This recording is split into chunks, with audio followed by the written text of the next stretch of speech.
శ్రీ గురుభ్యో నమః. మాఘపురాణం 15వ రోజు 15వ అధ్యాయం. శుక్లాంబరధరం విష్ణుం శశివర్ణం చతుర్భుజం ప్రసన్నవదనం ధ్యాయేత్ సర్వవిఘ్నోపశాంతయే. మనకి ఈ అధ్యాయంలో మునులు నైమిసారణ్యంలో కలహించుకున్నటువంటి కథను తెలియజేస్తున్నారు. కృష్ణమధుడు చెప్పుచున్నాడు, విప్రోత్తమ, పూర్వకాలమున మార్కండేయ మహర్షి చెప్పిన క్రమము నీకు చెప్పెదను వినుము.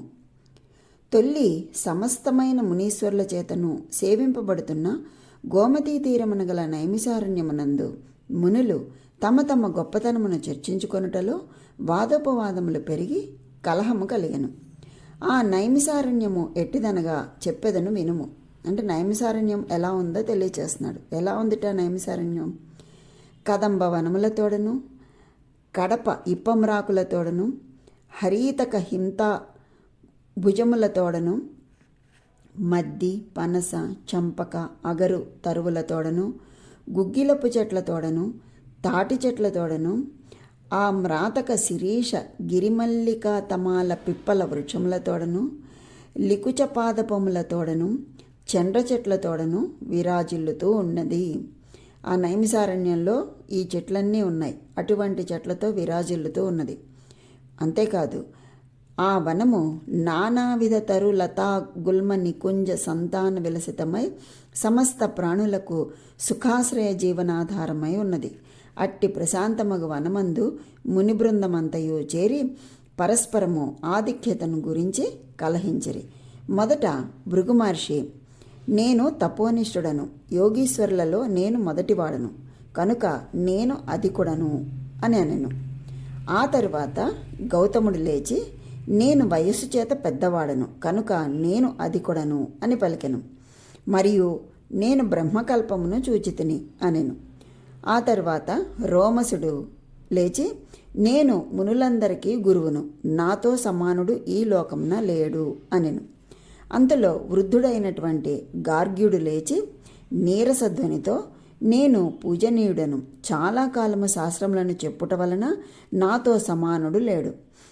ఆ తర్వాత మాండవ్యుడు వెంటనే లేచి, నేను కాలక్రమానుగతమగు కర్మలను ప్రవర్తింపచేయువాడను, సత్కర్మలను చేయుట యందు ఆసక్తి కలవాడను, సర్వశాస్త్రముల యందును పండితుడను కనుక నేను అధికుడను అని పలికెను. ఆ తర్వాత శంతనుడు కళ్ళెర్రచేసి, నేను యోగాభ్యాసమునందు పరిపాటి కలవాడను, సమాధి అందున్నవాడను, ఆత్మజ్ఞానము కలవాడను కనుక నాతో సమానుడు ఈ ముని సంగమున లేడు అనెను.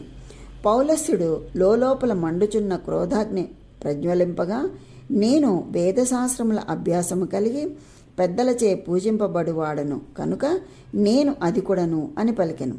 సౌనకుడు తొందరగా లేచి, నేను ఆత్మజ్ఞానము కలవాడను, మునుల చేత పూజింపదగిన వాడను కనుక నాతో సమానమైన వాడు లేడు అని పలికెను.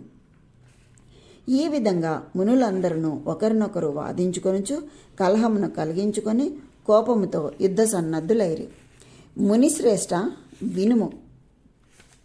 అందులో కొందరు మునులు వెంటనే ఆ భృగు మహర్షిని సమీపించి జటలను పీకి ముష్టితో పొడిచిరి. ఆ తరువాత కొందరు మునులు గౌతముని గడ్డమును పీకిరి. గౌతముడు అతి తొందరలో వారిని వడివడిగా పిడికెట చేత పొడిచెను. ఆ పిడికెటి పోటు చేత బాధ పొంది కళ్ళ నుండి నీళ్లు కార్చుచూ ఉన్నారు మిగిలిన మునులు. ఆ తర్వాత మిగిలిన వృద్ధులైన గార్గ్యుడు మాండవ్య మునులు తమ ప్రతిపక్షుల శాలువాలు మొదలగు వాటిని చింపివేసిరి. కృష్ణాజనము, ఛత్రమును, కౌపీనమును, కమండలమును కోపము చేత పిండి గుండగా చేశారు. ఒకరి దండము ఒకరు విరిచిరి. విప్రులు కనుక దండము, అజినము, పిడికళ్ళు, ధోవతులు, దర్భతాళ్ళు మొదలగు యుద్ధ పరికరములతో ఒకరినొకరు బాధించుకొనుచు యుద్ధము జరిపిరి. ఆ మునులు రజోగుణ స్వభావము కలిగి శ్రీహరి మాయావసులై దేహాభిమానము కలవారై అజ్ఞానుల వలె ప్రచండమైన యుద్ధమాడిరి. ఈ విధంగా ఉండగా కలహాసనుడైనటువంటి నారదమునీంద్రుడు అక్కడికి వచ్చి మిక్కిలి ఎక్కువగా వారిని యుద్ధమునకు పురిగొల్పి ఈ విషయమును విష్ణువునకు తెలియచేయుటకై వైకుంఠపురమునకు వెళ్ళెను. అక్కడ నారదుడు శ్రీహరికి ఈ వృత్తాంతమంతయు తేట తెల్లముగా తెలియపలికెను. ఆ తర్వాత శ్రీ మహావిష్ణువు నారదుని మాటలు విని, నాయన, నా మాయ చేత అజ్ఞానమున మునిగి కలహమున తగులుకొని పరస్పరము ఈర్ష్యాలంపటులై చెరించు మునులకు ఆ వనమందు ఉపాయము చేతనే ఆ కలహమును పోగొట్టవలను, కానీ వేరు రీతిన నివారణ కాజాలదు. కాబట్టి వారికి జ్ఞానము కలుగుటకు నాకు ప్రేమాస్పదులగు సనక సనందన సనత్ సుజాతులను వారిని అక్కడకు పంపెదను. వారు సదా పంచవర్ష వయస్కులై ఉందురు. వారు బాలురుగానే ఉందురు. వారి బాల్యమందే 4 యుగములను ప్రభవించి అంతమొందుచుండును. వీరితో పాటు గొప్ప మేధావియు వృద్ధుడు అగు మార్కండేయుని కూడా పంపెదను. అతడు సమస్త మహాకల్పాంతర జీవి, వృద్ధుడు, సజ్జనప్రియుడు. నారద, ఆ ముని బృందమందు సభయందు మార్కండేయునకు సనక సనందలాదులకును వివాదము జరగగలదు. నీవు కూడా అక్కడికి పోయి కొంచెము చూస్తూ ఉండుము అని పలికెను. శ్రీహరి ఆజ్ఞ అవుట వలన నారదుడు అతి తొందరగా ఆ వాదమును వినగోరి నైమిసారణ్యమునకు చెనెను. మార్కండేయుడు శ్రీహరి చేత పురికొల్పబడిన వాడై ముని సంఘము దగ్గరకు వచ్చి శాంతవాక్యముల చేత వారిని ఓదార్చెను.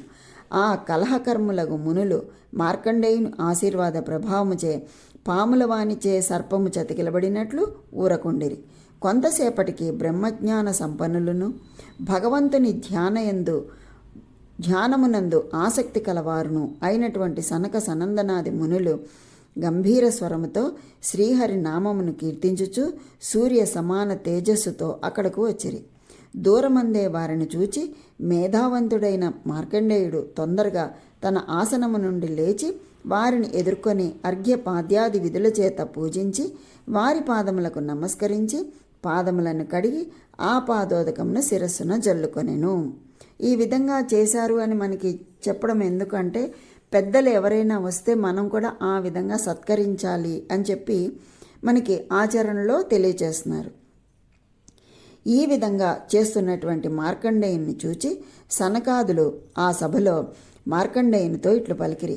నీవు వయస్సు చేత వృద్ధుడవు, మునీశ్వరులలో ప్రముఖుడవు, మునిశ్రేష్ఠుడవు, 7 మహాకల్పముల వరకు జీవించి ఉందువు, బ్రహ్మాది దేవతలందరికీ నీ స్తుతిపాత్రుడవు.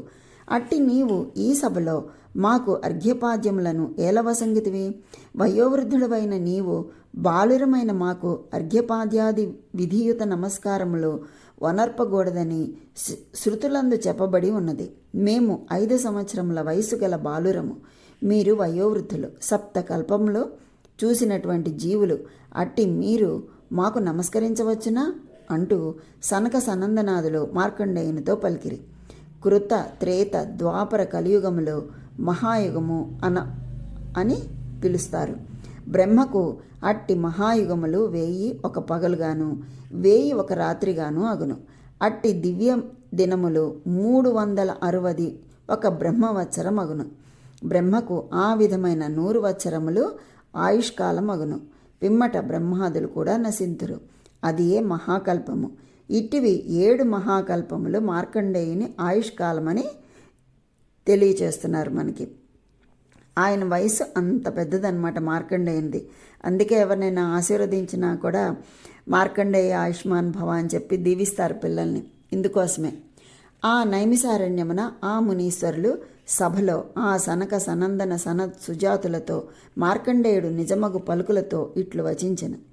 శ్రీహరి కీర్తన పరాయణులైన మునివల్లభులారా, మీరు సదా ఇతర వృత్తులను త్యజించి భగవంతుని నామకీర్తనము గావించుచుందురు. కాన వినుడు చెప్పెదను. సర్వ ప్రాణికోటికి నీ ప్రతిదినమందును చిన్నదైన తూటుగల మృణ్మయ పాత్ర నుండి నీటి బిందువుల వలె ఆయుష్కాలము తగ్గుచునే ఉండును. 21 మహాకల్పములు జీవించినను మరణము నిశ్చయము, ఇందు అసత్యము లేదు. ముదుసలి అయినను వేద శాస్త్రాభ్యాసనము గావించినను కర్మ నిరతుడైనను సమాధియుక్తుడైనను తపోధనుడైనను మాత్రమేమి ఫలము? జ్ఞానము లేక ఉండిన చిరంజీవి అయినను లాభం లేదు. వ్యర్థముగా జీవితకాలము గడపటం వలన దుర్మతుల జీవితము దుష్ప్రయోజనము. జ్ఞానము కలుగుట దుర్లభము. జ్ఞానమును సంపాదించువాడు శ్రేష్ఠుడు గాని వృధాగా కాలం గడుపువాడు వృద్ధుడు అధికుడు కానేరడు.